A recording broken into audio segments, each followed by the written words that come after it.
I'm not sure, but I think we are live right now. Normally it takes some seconds or minutes for people to join Facebook events. So I will start talking and I hope to see that somebody is watching us. Can I ask for maybe some comments if there is anybody out there watching us? And if yes, from where?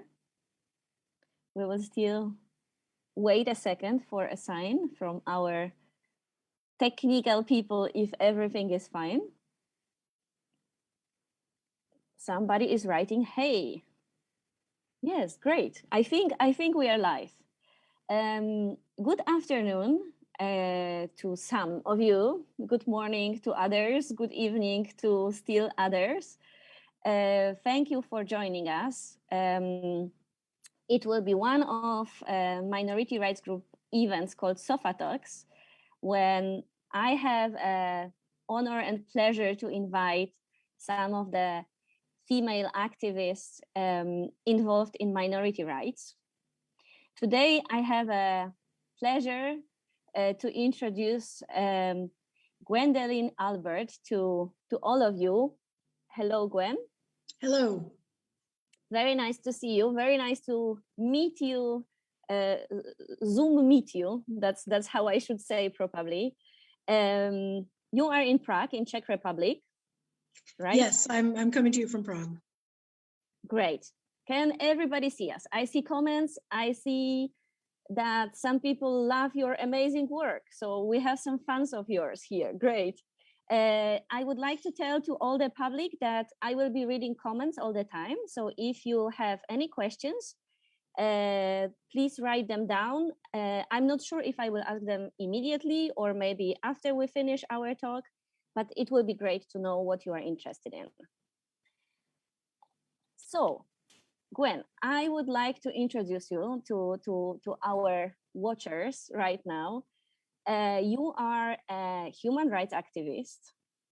You are a very strong ally to Romani community in Czech Republic and Europe in general. You write and translate for the portal Romea.cz.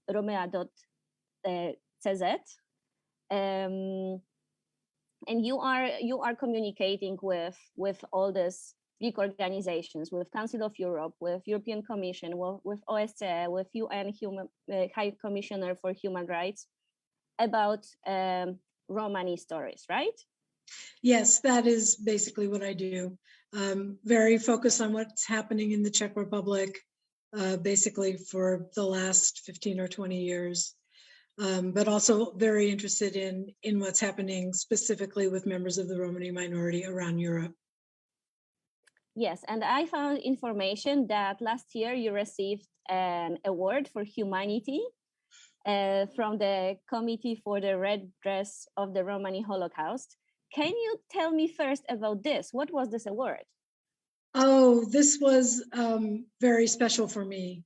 The Committee for the Redress of the Roma Holocaust in the Czech Republic is an advocacy group that brings together people whose relatives died in a specific camp during World War II in what was then the Protectorate of Bohemia and Moravia, called Lety, which is in South Bohemia. And there was an internment camp there, a concentration camp there. It was only open for about 18 months, but the death rate was very high, including many children who died. And then all of the inmates were transported to Auschwitz. So it was a key part of the Nazi machinery, specifically targeting Romani and Sinti people in Bohemia. And in 1995, this history was acknowledged by then President Havel. And I happened to be living in South Bohemia, and so I went to the ceremony where they unveiled a monument. And one of the more tragic aspects about what had developed in the interim there was that during communism, a pig farm had been built on the site. And it was not a small farm. It was an industrial farm with about 13,000 pigs. And this, as you can imagine, did not smell very good to those of us who were there on that day in May, seeing this memorial unfold and so, or be unveiled. And so I got more and more involved in the fact that this farm was adjacent to this memorial site and was making it in this invisible way, really desecrating it with the smell. And I became a supporter of the people who were petitioning for the farm to be moved. And after a very long time, they managed to succeed to convince the Czech government to buy out the farm. The pigs are no longer there. And now there's going to be a new memorial built there on the actual former site that will really tell the history in a much more extensive way of what happened there. And the advocacy group gave me the award last year, their For Humanity Award, not for the support that I had given them with that issue, but for other work that I had done, which was to support the women, many of them who are from the Romani community, who have been sterilized without their informed consent, both during communism and into the 21st century. And we've had another recent success with that. Last year, when they gave me the award, we didn't know if we were going to succeed. But this year we did succeed in passing a law that will compensate those who are able to document that they were sterilized without their informed consent. So that was a long effort. That was something I first became involved with that in the year 2004. So it's very special to me to have been honored by this Roma group for that issue, which is really the issue that I have dedicated a lot of time and energy to, together with many, many other people, I have to say. Of so course. That's a long, I can't give you a short answer. That's a long answer to your first question. I like long answers, don't worry. And congratulations, first of all.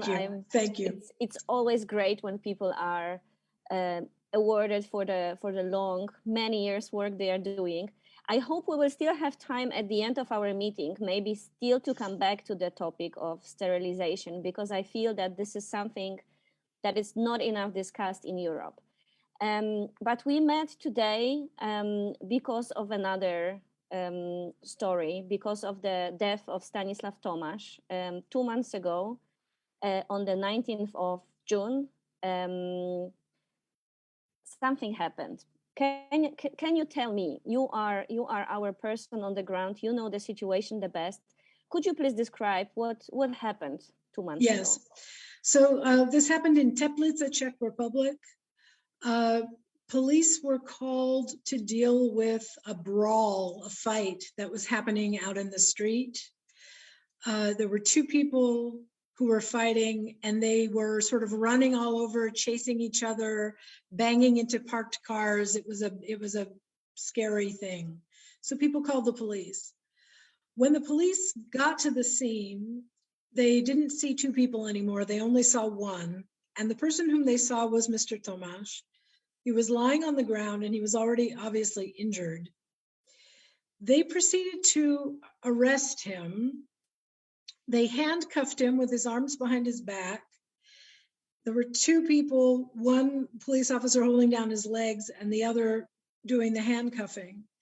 And then they kept him lying prone on his belly with his arms behind the handcuff behind his back for 5 minutes, with the other officer kneeling in his neck area all that time. We know this because there was a bystander who filmed what they did and then posted the footage online to social media. And it's very, very chilling. Romea.cz has carried it. It's online there.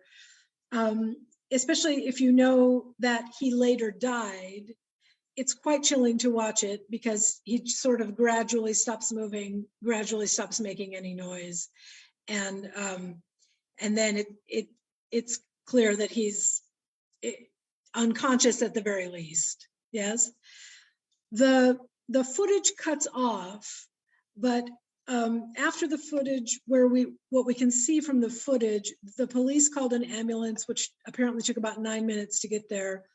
He was taken to the hospital and he was declared dead.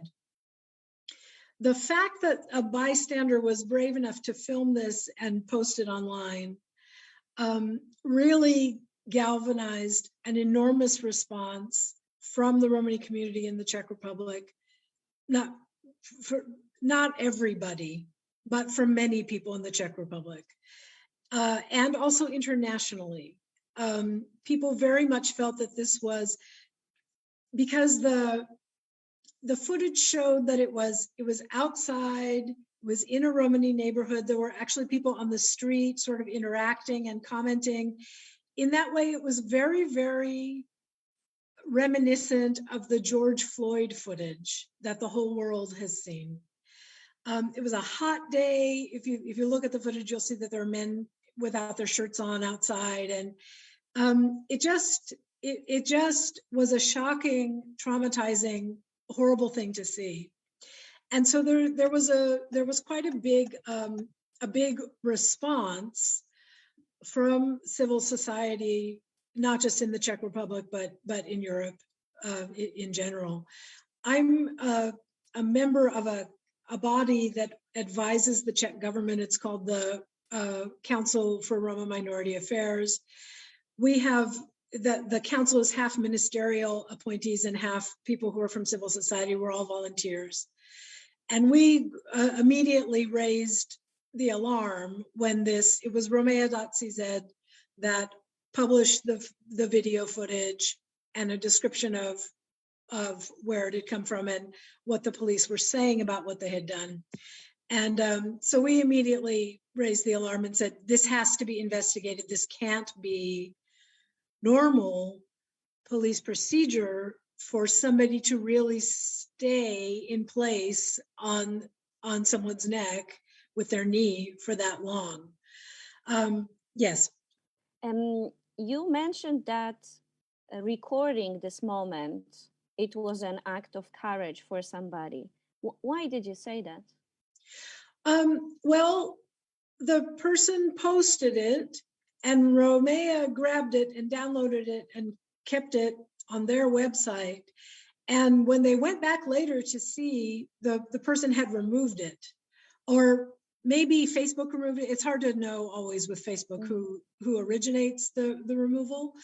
But I think that when there's something that shows the police in a bad light, many members of communities who don't trust the police in the first place, and probably for good reason, are nervous about raising the possibility that the police could have done something wrong. Those of us who don't experience mistreatment by the police don't have that fear or wouldn't have that fear.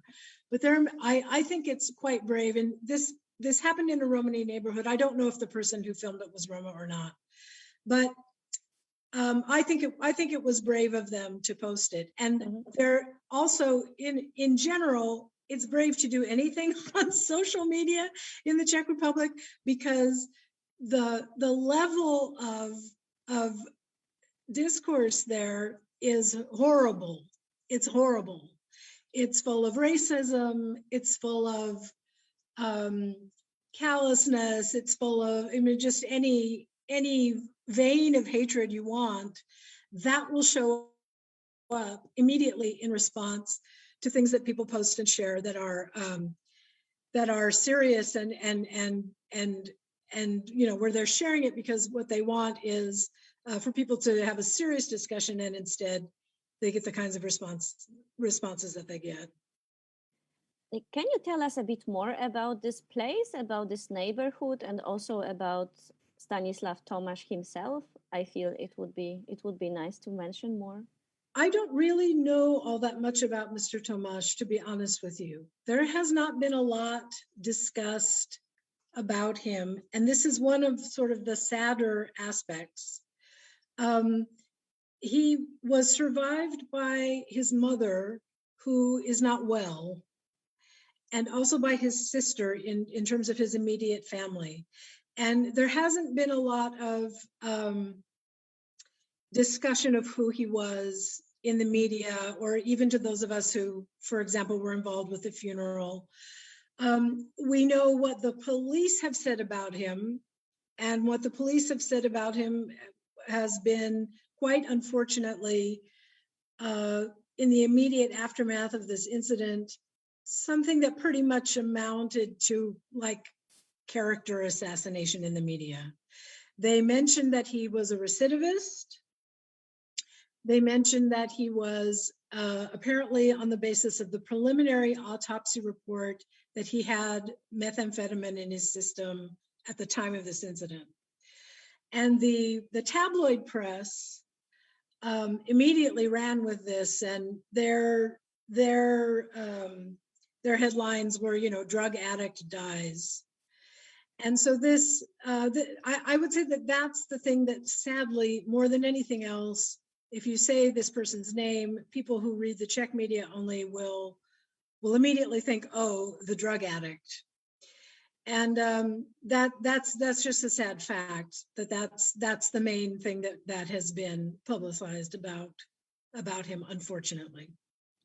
What really scared me when I saw the news and when I was reading what is happening was the fact that the police officers were uploaded by the politicians. Yes, they were, in the first hours, politicians made positive comments about the behavior of police.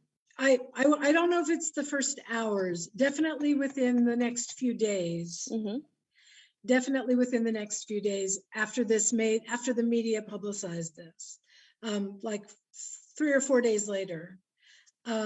Yes, the Interior Minister commented, he expressed approval of this action, and he alluded to the drug use, and it was just extremely callous. It was a kind of callousness that I hadn't seen, frankly, from a top official in a very long time here. Very, very disappointing.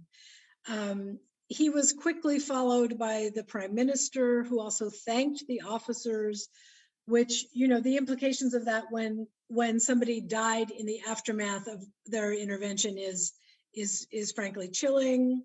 The Prime Minister said that normal people don't end up in such circumstances.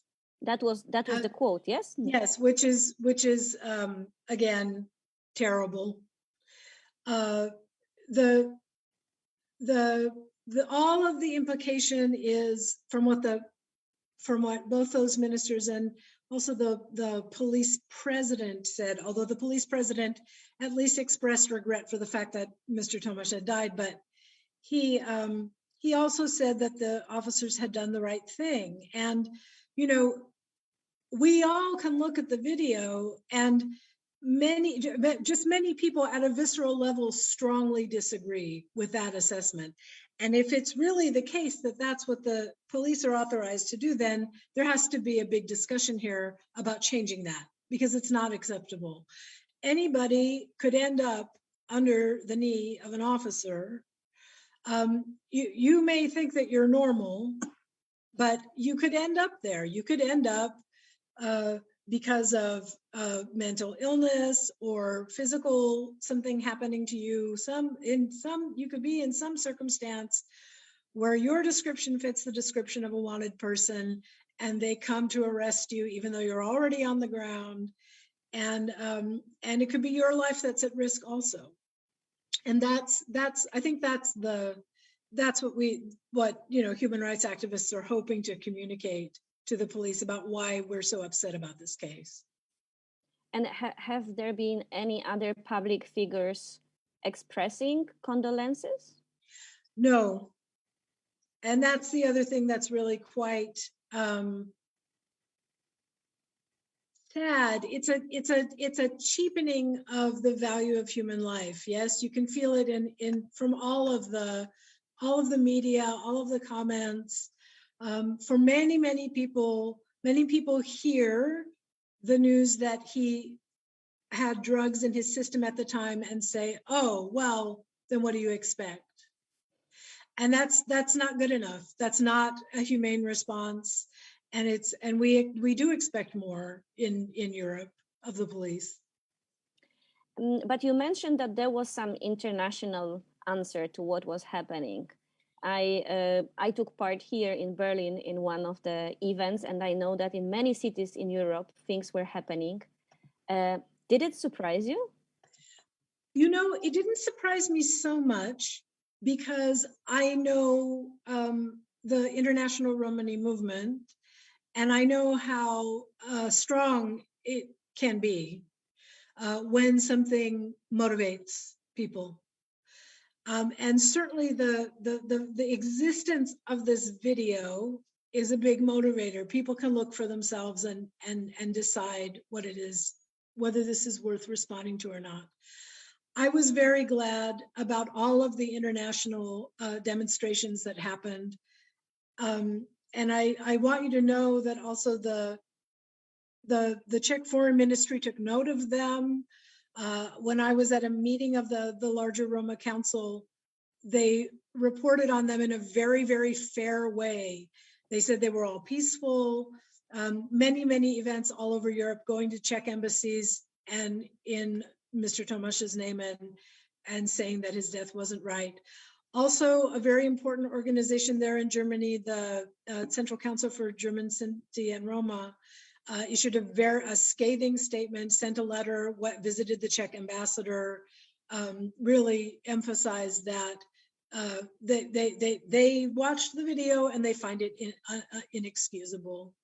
And that was a big help, I think. There were local gatherings also in the Czech Republic, one in Prague and more than one in Teplice, one of which became a demonstration. But the demonstrations were really all over. They were in Austria, in Belgium, there in Germany, in Ireland, in Kosovo, in Romania, in Spain, in the UK. Really quite a lot of people were outraged by what they saw in that video. And all this happened thanks to the fact that the situation was recorded, right? The fact Yes. that there was a video footage gave all of us, international community, completely different feeling and access to this situation. Yes, you will never see a police report describing what actually happens in the same way that a video footage can capture it. And unfortunately, the police have body cameras here in the Czech Republic that they're supposed to be able to use, and they didn't use them during this intervention. And we just don't have the evidence that would have come from their cameras now, which is a real shame. And it makes one wonder whether or not there shouldn't be some changes to the rules as to when police turn those cameras on. I need to ask you this question. In all media around Europe, there was this comparison to George Floyd situation. Can you tell me what was similar, but what was different? How do you feel about this comparison? I think that in general, it's an apt comparison. I know there are many people who disagree with it, and that's okay. We don't have to compare everything that happens here to what happens in the United States. But first of all, the fact that people, this was not happening in a dark, out of the way place. This was happening in public. The police knew that they were being watched by many people. They knew that people were filming them. They knew, they were on display. They knew it. And they continued to proceed the way they proceeded in this neighborhood of a marginalized community. That's the first thing that is a big parallel, in my opinion. Second is obviously the use of the kneeling technique, which especially in the aftermath of George Floyd is is even more shocking. Where it differs is that Mr. Floyd went from standing on his feet, talking to people normally, to being forced onto the ground by the police.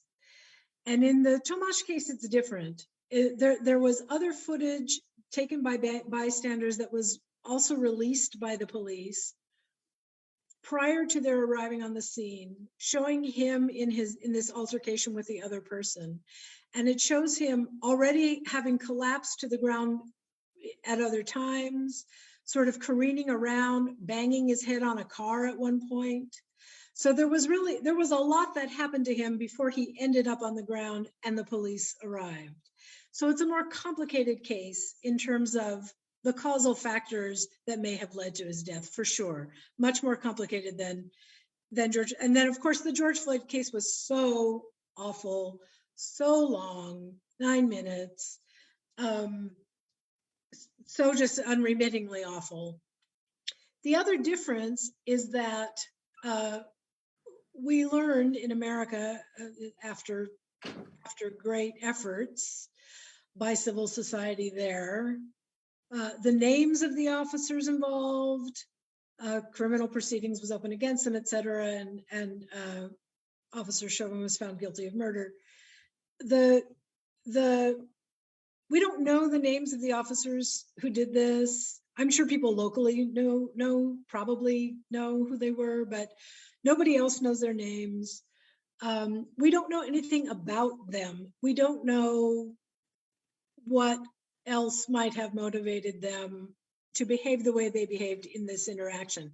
Now, those of us who are on the council submitted some questions to the police through the Human Rights Commissioner. And one of the questions that we asked was, did the officers know or recognize Mr. Tomáš when they showed up?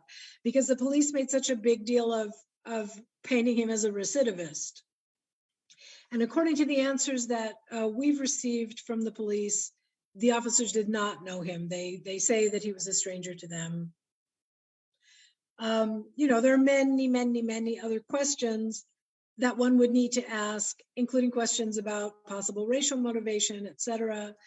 And what we're all waiting to learn right now is, what is the venue going to be where these questions are asked? Is there going to be a criminal trial? Will there never be a criminal trial? Will all of this have to be posed purely through a civil procedure? That's what we're waiting to hear. And we're not going to know the answer until October.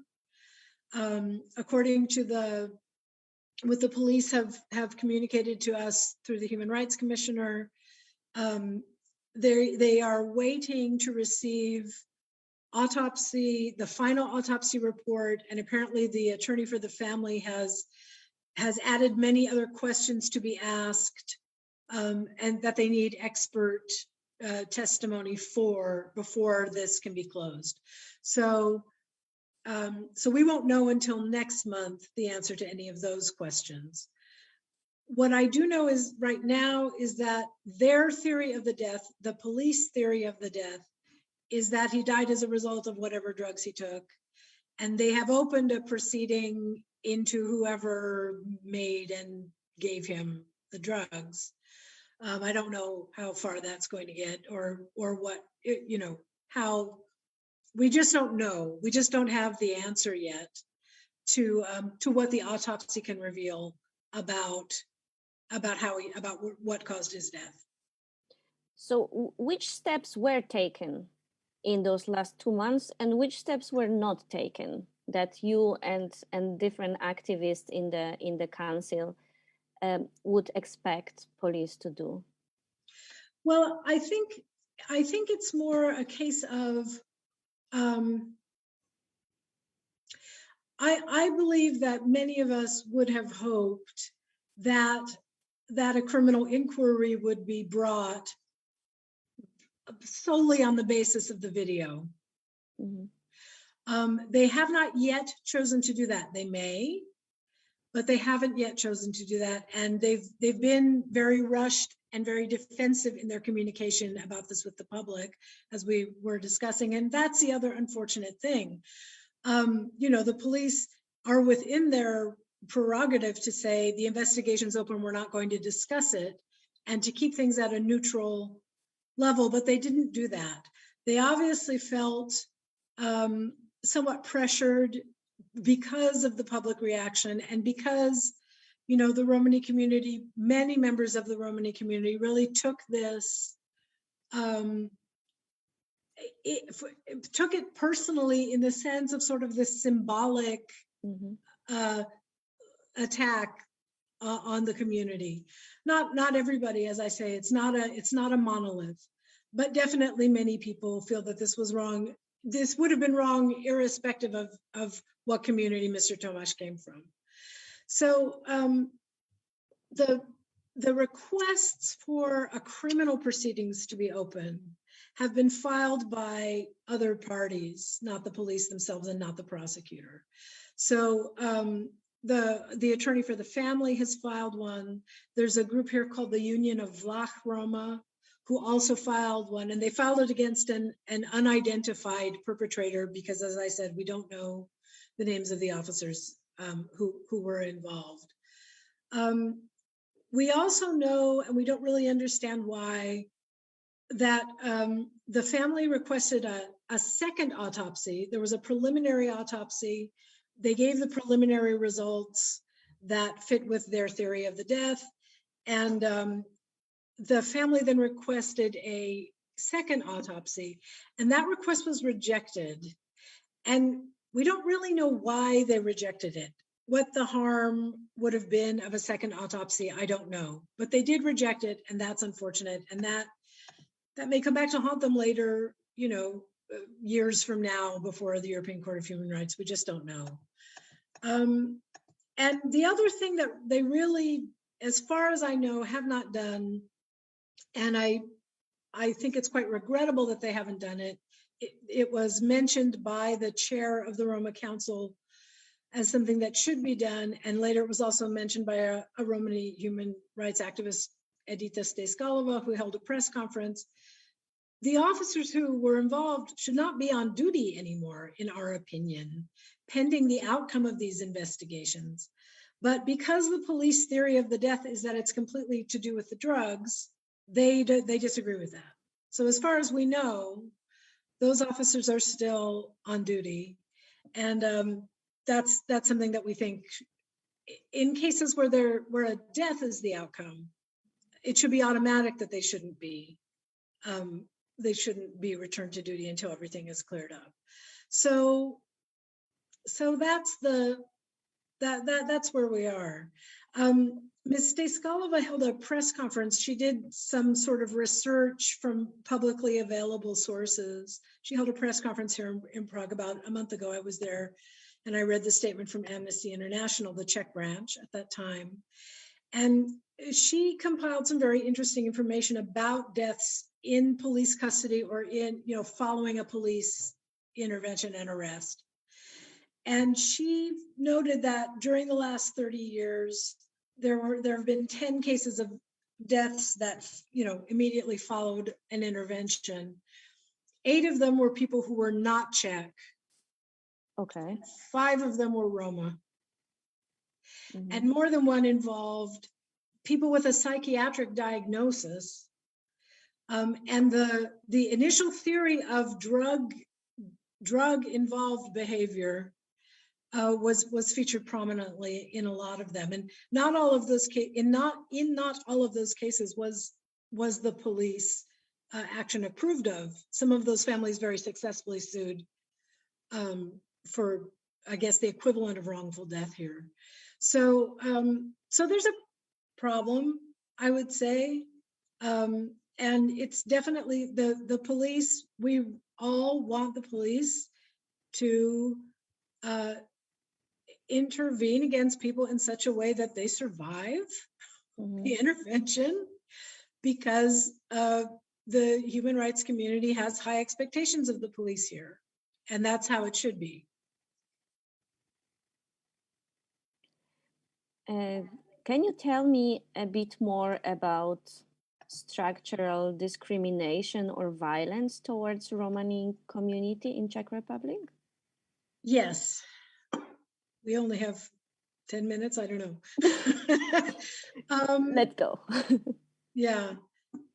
Where do we begin? So the pressure to assimilate into Czech society, to have a Czech name, to get rid of any kind of non-Czech accent, to behave in a way that is similar to everyone else, is enormous. It's an enormous pressure that has existed over generations, irrespective of what political arrangements were in place here. That's the first thing that's important to understand. Romani people in this part of the world have been stigmatized. It's a stigmatized identity. Some writers, Ian Hancock in the United States, has written about it as a pariah identity. And there's a lot of people who have written about a phenomenon called antigypsyism. Some people don't like that term. They prefer the term anti-Roma racism. But it's to do with the idea of the gypsy in society as this idea of the wild, uncivilized person who can't be trusted. This is an idea that all European cultures share. There is a word for gypsy in all European languages, and it's very important for people in Europe to come to terms with the fact that this is a set of beliefs that has really really impacted the way Romani communities and Sinti communities and also traveler communities in Northern Europe and in the UK have been approached and dealt with by people in power. To make a very long story short, people from this community in this part of the world have been subjected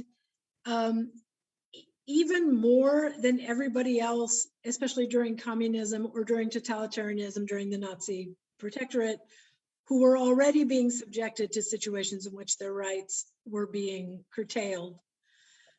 Romani people here have been subjected even more restrictions. And the many, many measures are designed to this day to sort of try to keep them separate, apart, in one place, able to be followed. And the examples of this stem from the early days of when Czechoslovakia first began to be an independent state and a democracy. Some of the first really anti-gypsyist laws were passed in the late 20s when Romani people were required to settle, and they were no longer allowed to travel, living on the road, living in an itinerant way, spending the spring and summer doing different economic activities that involve either seasonal agricultural work or door-to-door sales. In the first part of the 20th century, that was a big way that Romani people made a living.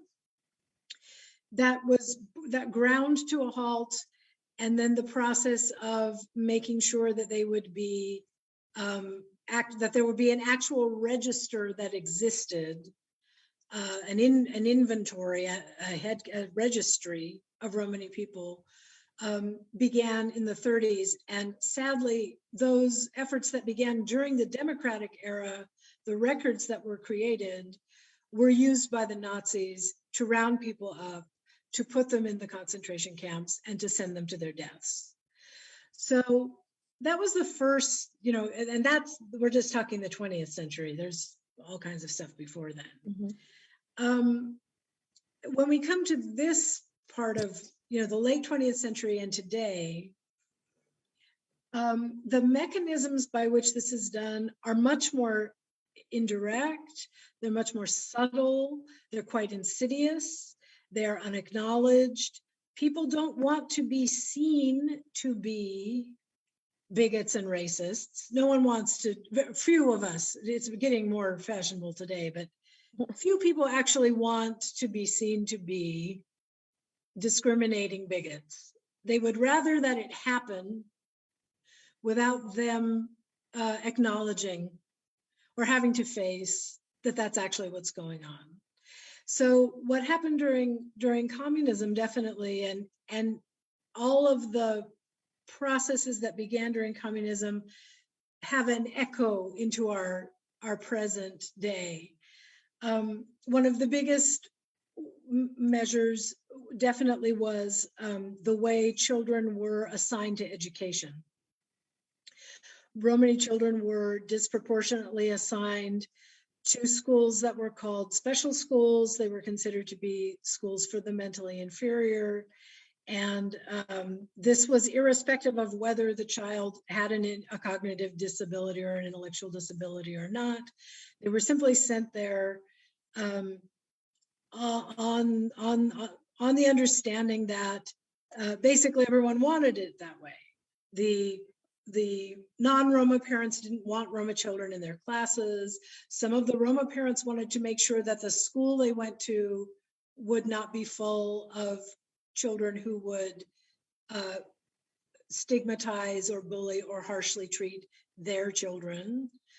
And so there's been a perpetuated system of segregation that was only really dealt with starting in the late 1990s, when the European Roma Rights Center sued the Czech government and got a judgment against the Czech Republic for having allowed the indirect discrimination of Romani children in special education. And on the back of that, there's been a lot of advocacy that's happened here to try to bring Romani children into the mainstream, and it's an uphill battle, is what I'll say.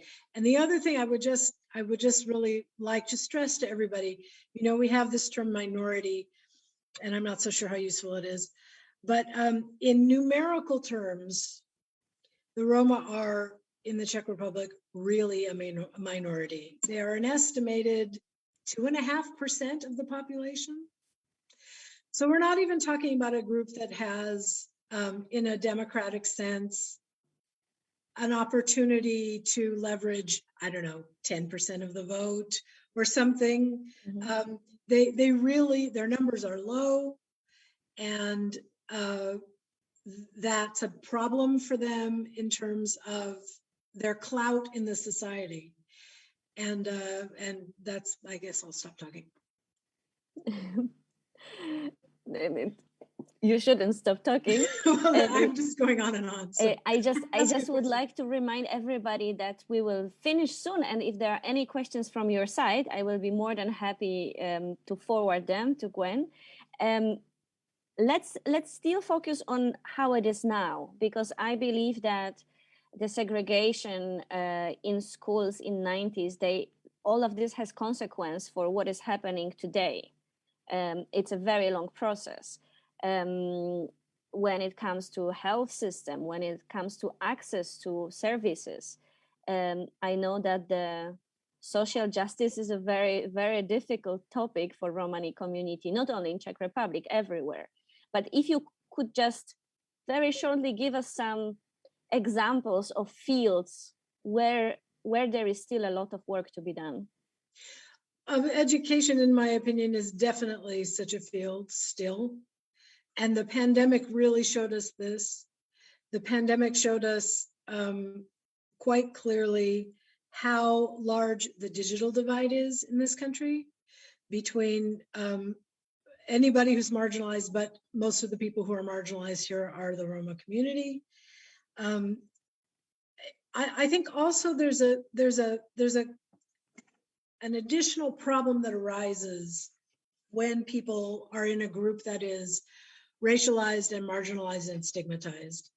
And that is that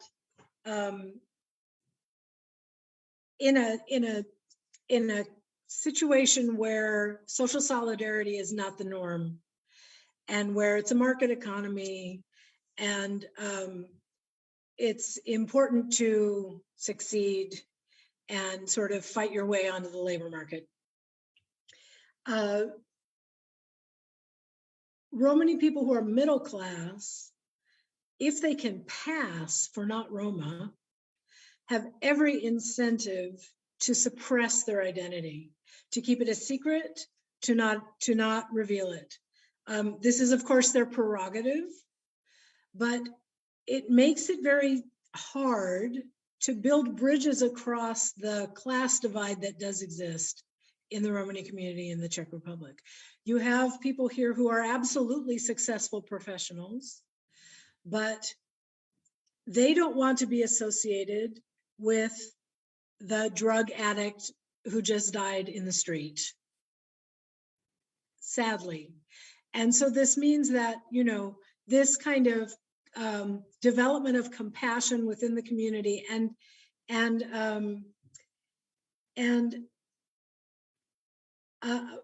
being able to reject all of the negative messages that come to you from the outside society about what it means to be Romani. I think this is the big internal struggle that many Romani people have. They are placed in this position by the larger society. I'm a foreigner here. I've lived here for 25 years in the Czech Republic. And I know what it is like to have people instantly realize that you are not Czech, that you're not from here, that there's something strange about you. And I'm a white person, so the times that this has been a problem for me in my life, in the 30 years I've been here, you know, I can count them on the fingers of one hand. But what Roma people have to deal with every single day, starting from their earliest socialization, coming into the schools and being immediately, in many cases, sadly, immediately stigmatized by their peers, sometimes by their teachers, and having to fight with that inside themselves, and then go on into the world and make a life somehow. It's terrible. It's a terrible psychological burden that many people in the Czech Republic do not understand in the slightest. They don't understand what the world is that they've made for Romani people here. And, you know, the media doesn't help. All of the stigma and all of the prejudice, all of the urban legends, all of the hoaxes, all of the myths. I mean, the Romea organization that I work for, they do endless work refuting the repetition of ridiculous claims that are made in the media here about Roma as alleged welfare cheats, all of it. It's really stunning. Like, if there are literally too few Romani people here to have committed everything that they've been accused of by this society as having committed, but it's still a huge blind spot, and it's a blind spot in large part because the number of Romani people who are willing to come out and say, look, I'm Roma, I'm here, this is my country too, and I have rights, and you're going to treat me equally. Well, this is really hard. It's really hard to do. It's really hard to do.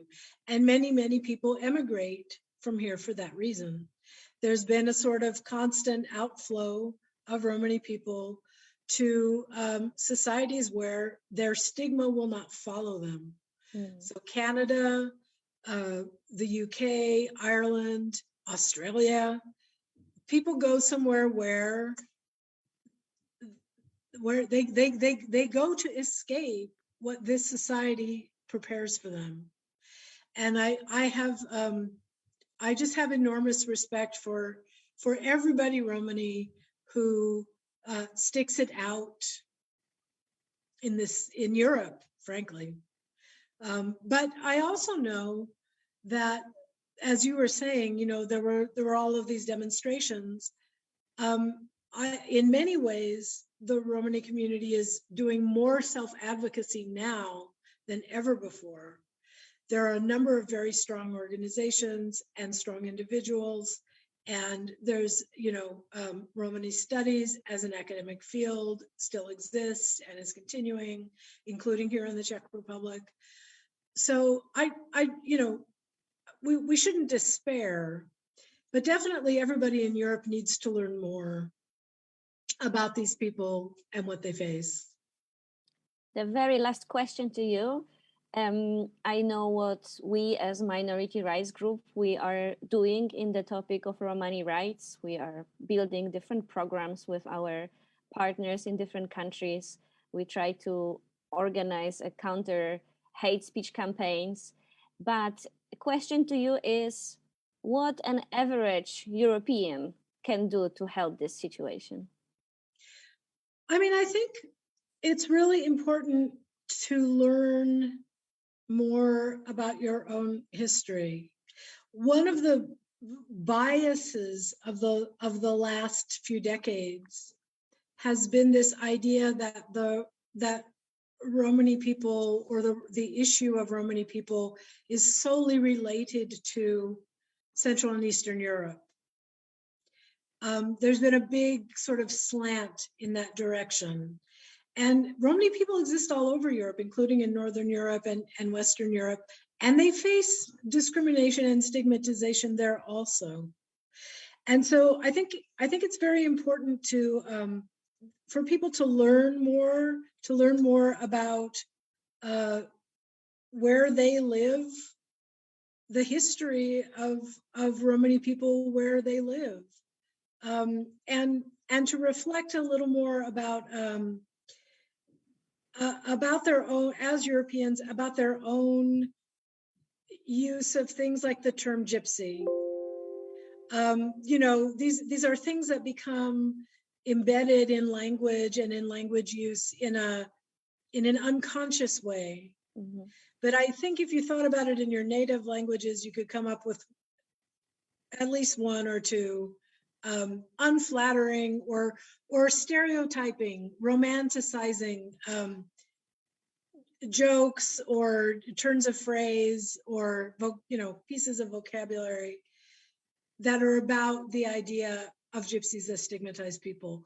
And just to start thinking about this a little, because it's important. It's important that we take a new approach, I think. And last but not least, see if you can actually meet somebody who is Romani and speak with them, because it's possible. It's possible, and it's important. And that's what I would say.